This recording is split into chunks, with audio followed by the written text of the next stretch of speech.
Hello, everyone, and this is Brian Mann. I'm a writer at the Under the Noble Cedar Substack and minister in Eastern North Carolina. I want to spend a little bit of time talking to you at this midweek in a way of encouragement. I hope I put out a post today, and I simply want to use that to talk through as our focus for a little bit. So those hopefully tuning in live will be encouraged and spread the word. Uh, I called the post today the midweek miscellanies. It's new, and it's a threefold format. It's kind of developed over time in terms of my writing. Uh, I want to aim to write in specifically three areas: faith, fiction, and story, or at least from a place of those things.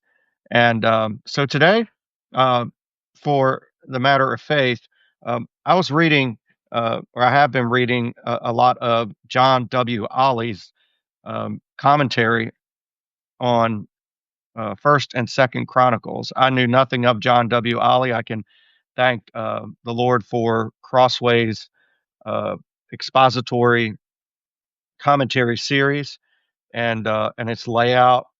I reviewed uh, the volume in particular that I'm reading probably a month or two ago, and I opened it up to First and Second Chronicles because it was the next place in my reading, and I've been reading through the book itself. That is the Chronicles, and I wanted to really understand it better. So oftentimes I will look up parts of a commentary in order to reflect and write upon those things. And a lot of times I'm putting out a devotional related to that pretty regularly. I've taken some time really just to ponder and think upon this book in particular. And uh, let me show you the commentary of this. It's not just of this book. This covers First Samuel through Second Chronicles, but it's a big one. This is the only equivalent I have is to the size of Matthew Henry's um, one volume commentary, and I think this is probably a little bit heavier. What I like about it is I can open up to the section, and I'm certainly not endorsing every book in this commentary or even every author. Um, I just have this one right now, and some of the others I'm not sure on, just because I know some of the authors and I may or may not benefit from all of them. But this one I picked up mainly because of Mackey's work on uh, the other books that preceded in First and Second Kings, and I really have enjoyed consulting that in the ESV.org, the Bible online, the subscription they have. It's totally worth having access to that, and you get all the um, information available in this commentary through that subscription. Um, and speaking of subscriptions, thank you for those of you who do subscribe and support financially under the Noble Cedar. It's an encouragement to this writer that you do so, and I hope that that more will consider doing that. It's a great help. I don't write for the money. I don't do ministry for the money, but I do have a family, and it helps every bit to get the support, a little extra support, even if it allows me to buy a few books. Um, Whatever the case is, I'm thankful that uh, that people believe in my writing and get behind it financially. So thank you that those who do, and if you haven't, um, check out the optional tiers on the under the Noble Cedar Substack, and you can do monthly, yearly. You can be part of what I've called the Heartward Circle, um, and you can even set a price. Uh, so if you need help with any of that, let me know. All right, back to faith and the issue of John W. Ollie. Who is he? Why has he intrigued me? Well, foremost, he's intrigued me because simply, even if I don't know the writer, what he's writing and how he's commenting has really drawn my attention. That made me wanna look him up and find out who he is, and it turns out that uh, he's actually doing, I think, a writing right now on, the Septuagint of Ezekiel, which really raises my estimation immediately. I believe he is a, professor in I lost my webpage here, a professor, in Perth, is what it said online about him. Um, yeah, his publications include a commentary on the Septuagint, Greek text of Ezekiel, the Message of Kings. Um, those must both be available. I haven't seen them. Um, and let me see if I can find real quick about. Okay, so InterVarsity Press says that he is the emeritus research associate at Voss Seminary, Perth, where he previously served as principal. He's lectured in Hong Kong, as involved in the Ministry of Global Interaction, and then it lists those publications I've already mentioned. Well, that's that's the commentator that I'm in particular enjoying. He's been, uh, I think, right on in terms of dealing with a book that's difficult to most people, and that is First and Second Chronicles. And at the same time that I have engaged in this text, I was getting questions by someone who visits our church regularly, um, one of our Marines that comes through but is in training, and he was just asking about how to, you know, do your devotions, and I asked him what he was doing presently, and he opened up to me about how he struggled with reading the genealogies, and of course, my question would be, have you read through the whole Bible? The answer was, I've read through the New Testament a couple times, but not the Old.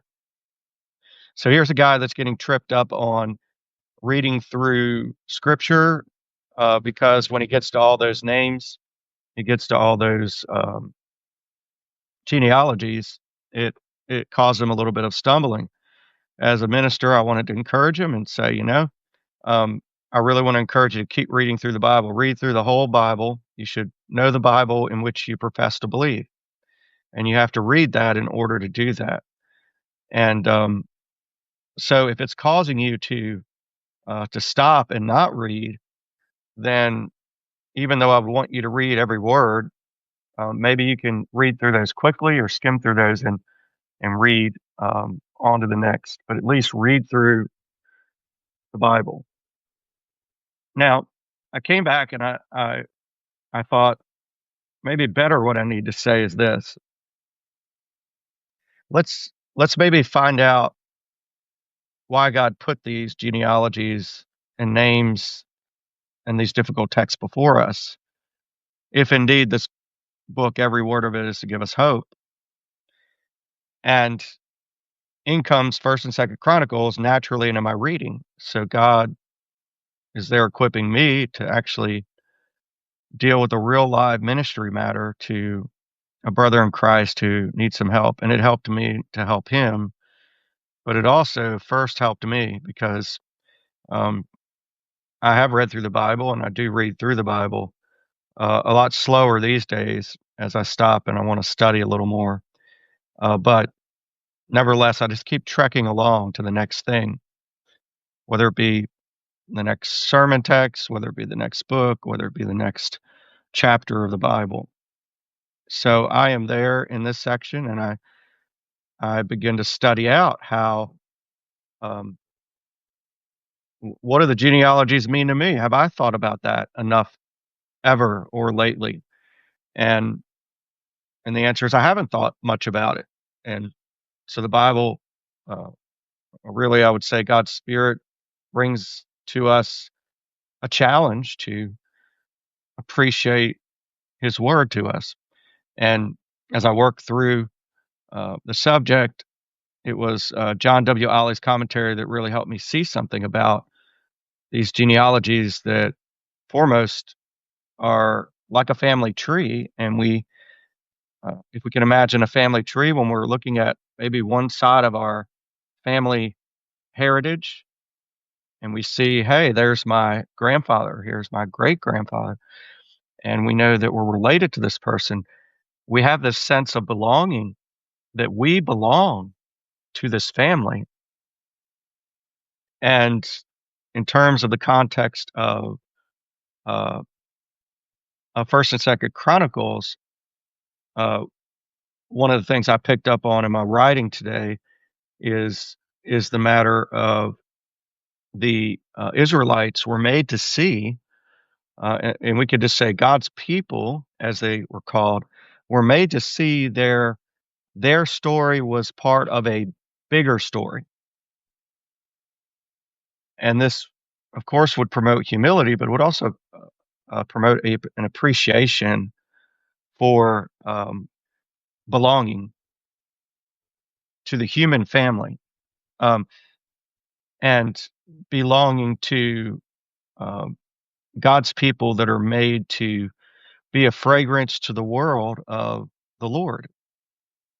Now, Israel has fully flowered uh, into the church. A lot of people struggle with the concepts of Israel and the church, and uh, some are accused of having a replacement theology, which means simply that some people accuse those in the Reformed ranks of replacing Israel with the church, but that's not a fair characterization. I've never heard anybody replacing Israel with the church. I have heard more uh, accurately that Israel has flowered into the church, or at least that's the way I understand it. And it is out of Israel, from the Jews, salvation's come. Uh, that seed, and that seed analogy throughout Scripture is golden. From the very beginning, that God would have an offspring that would crush the serpent's head, speaking of Christ, but also that God had chosen a people, a line of people in which to bring that seed through who would crush the serpent, uh, that Christ would crush the serpent's head, Genesis 3:15, and that Christ chose a people out of which that seed would come to crush evil. So that has come to fruition in the church, as Paul says in Romans, the end of Romans, I think it's chapter 15, that soon Satan will be crushed under your feet, and that's the church in union with Christ. Well, I'm going beyond certainly what I've written, and that's why I'm doing a broadcast like this to take it a little further. But what I wrote here was, if those in Christ are ever asked, "Where do you belong?" their first answer is to be, this is John Ollie saying, "I am a member of God's family, called to be a blessing to all peoples." What a great statement of identity for our lives. And again, this is taken out of First Chronicles. Who would have thought? Jerome, one of the church fathers, spoke in these terms: Chronicles is a chronicle of all divine history. And the reason he says that is likely because the author of Chronicles is intent on making God's people see their place of belonging in the context of Adam or all humanity. And you see that because First Chronicles begins with Adam. It doesn't begin with Abraham. And the outline or the acrostic of it all um, actually uh, puts the people of God in the center, um, but in the center of what context? The whole of humanity. So, as Golly puts it, there, that is God's people's ongoing story is part of a bigger picture of God's purpose for all peoples. The flower of Israel, I wrote, is now the church, and the church exists on earth to make Christ's fragrance known in all the world. Okay, so there's part A of the first thing I wanted to share with you concerning faith. I want to move to another subject, but if you have questions or comments on that, drop something in the chat or send an email uh, to uh, to me at the Substack um, email, or just replying to your subscription, and it'll send it to my email. But you can reach me at Brian at noblecedar.net directly. All right, part B. Um, this comes from a reading I had last night. I decided I would read Thomas A. Kempis' Imitation of Christ. And yes, I know he's a Roman Catholic writer. I'm not against reading such. I'm not Roman Catholic. I am Protestant. However, many Protestants have benefited from Thomas A. Kempis, and the reason would being just like the Reformed can benefit from singing hymns of Wesley. I won't say much more about that. I just want to simply note that. Um, now, particularly the reason I'm reading Thomas A. Kempis is I had a book that was given to my father-in-law when he went to Vietnam by his mother, and we have the copy of that. Um, my wife picked that up when we were at my in-laws' house, and they let us to have that. And I'm grateful, and I like to take things like that and really read them. I have some sense of nostalgia when I do, and so kind of has a twofold thing for me as I read, just imagining that time of history where things were so uncertain. And I think we're living in a time that's also uncertain today. And as I read it, and I even shared some of it with my wife the other night, um, not last night, but the night before, I think, on another part of this book. The comment was, "Wow, that was so applicable for uncertain times then when it was given."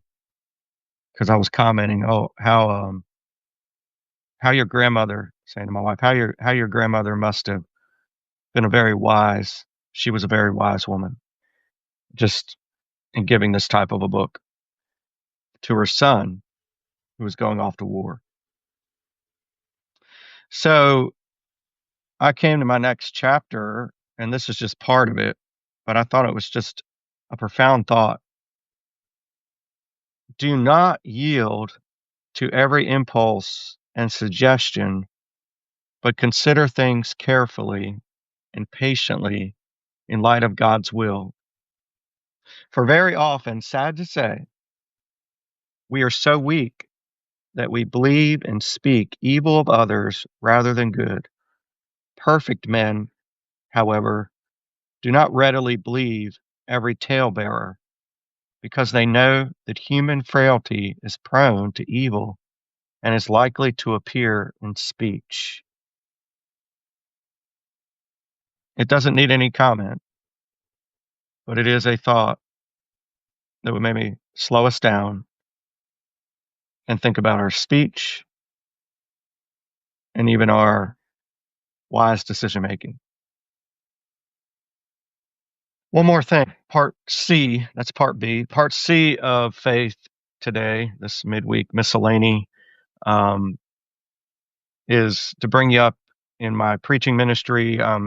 Studying this week from Isaiah 38:7 to the end of the chapter. I plan to do several more sermons on this chapter. I'm using Robert Bruce's The Way to True Peace and Rest. And I passed a couple copy of these on to some homebound members at our church this week. And it's a great book. And I'm reading it. It's helping me, especially in my sermon preparation. But I feel compelled to cover the rest of the chapter because it just has so many interconnections. Um, and so if you're listening to my sermons, you'll hear more about that in the future. I didn't know if I'd do this midweek encouragement. A lot of times it's having to get into another book and study out something, but this allows me to maybe talk about further a little more detail of what I'm learning.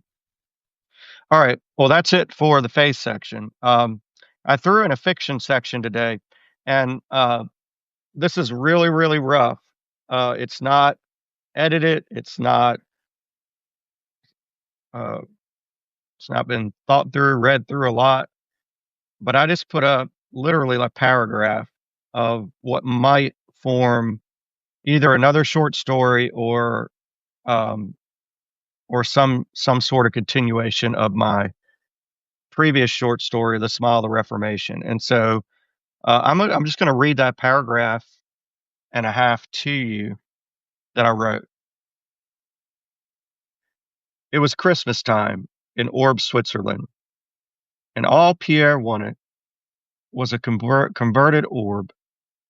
The Catholics took pride in their midnight devotions, especially around the holiday, and mocked the reformers, saying, "Go to bed. While we're singing the praises of God in the church, you'll be sleeping in your beds like the filthy swine you are." Two monks had just been released from prison for preaching the Lutheran doctrine. Pierre made his way to visit them. Just the start of a fiction, and I have an idea where I'm going only because I'm using Mero Dalby. Uh, I'm having a hard time remembering the pronunciation. Dalbinet, it's a French name. Dalbinet. Uh, his history on uh, this period of time in the reformers' lives, and also I consult um, R.A. Sheets's excellent biography on Pierre Viret. But he's just been a figure I've enjoyed in terms of the reform, um, a Protestant Reformation. He's a second generation reformer, a really close friend of Calvin, and he attracts me just because um, if there's a reformer I'd want to emulate that I thought was a lot like Christ, it would be Pierre Viret in just his peaceable nature, his gentleness. A lot of times when we think of reformer, we think of uh, a Protestant reformer very much given to the inability to smile and also being rough. And Pierre's neither of those. He is gentle and he's even been called the smile of the Reformation, which is what I called my short story. And if you haven't read that short story, I hope that you'll read. All the parts are on my Substack at Under the Noble Cedar, and so come under the cedar and read with me. And I think you'll enjoy that. It's really a product of those in my habit writing group that have made it what it is. Uh, I get the joy of sharing it in my own name. So just come alongside and enjoy that if you would. And I'd love to get it out there further. Hopefully it will be. All right. Memory. There's a third part of kind of my writing I want to put out in a way that I hope serves my readers. I mean, the goal here is that I want to love my readers by um, giving you these three things, or at least writing from the place of faith and fiction and memory. I think they're three important areas that offer a lot of encouragement that help us along in life. Um, I haven't really thought about the issue of the importance um, of the memory, but I don't find myself personally a very uh, skilled person at remembering everything in the past, and there's some things I wish not to remember. Thanks be to God for His at times causing me to forget. But it is a good exercise to remember, and God Himself has given us something to remember about what His Son has done. We shouldn't forget.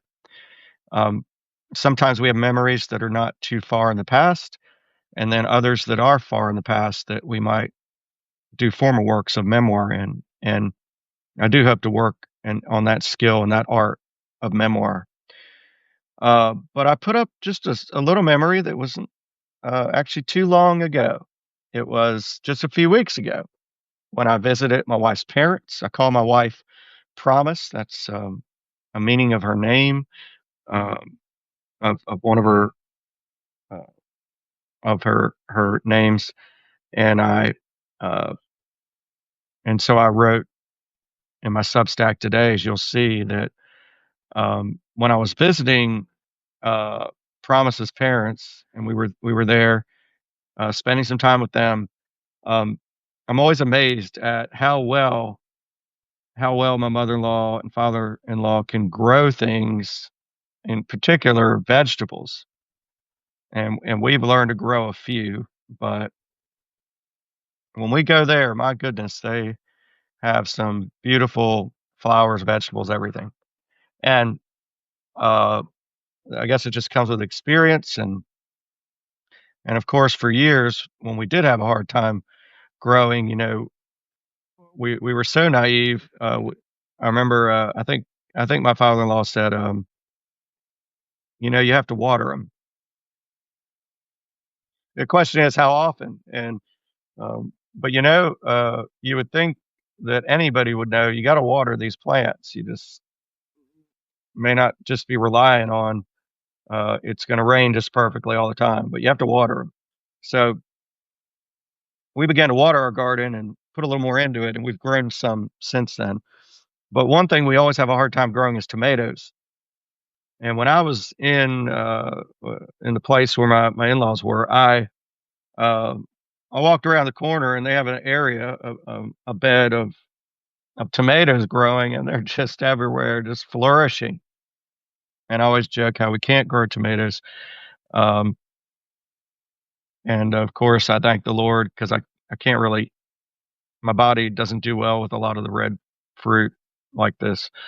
Um, but we do grow pretty good cow beans or cowpeas, as they call it, and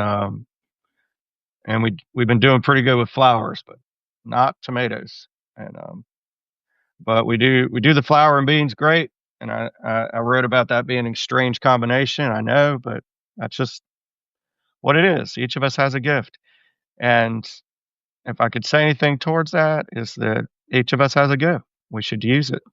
I thank the Lord to be able to write, to be able to speak publicly to people, and all those things. I want to serve those that I've been given to minister to in in presence and in word and in life.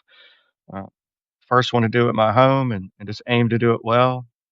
And I hope that this video has somehow contributed to that. May you feel loved as you are by the Lord today, and may this project under the Noble Cedar Substack, you know, be something of a help in your life. Have a good week, and make your way up to the house of God on Sunday. Find a good church if you're able to find a place where uh, there are friends that love the same uh, Lord that you love and love His Word, and share those things. You know, support that, get involved in that, and for those who are out there kind of on their own, they can't find a place. Don't give up hope. Keep praying and look to God, and stay in the Word, and I pray that you'll find something. So thankful for those who've tuned in. We'll try to get this video um, up on the Substack as soon as it processes. But uh, thanks for tuning in. God bless.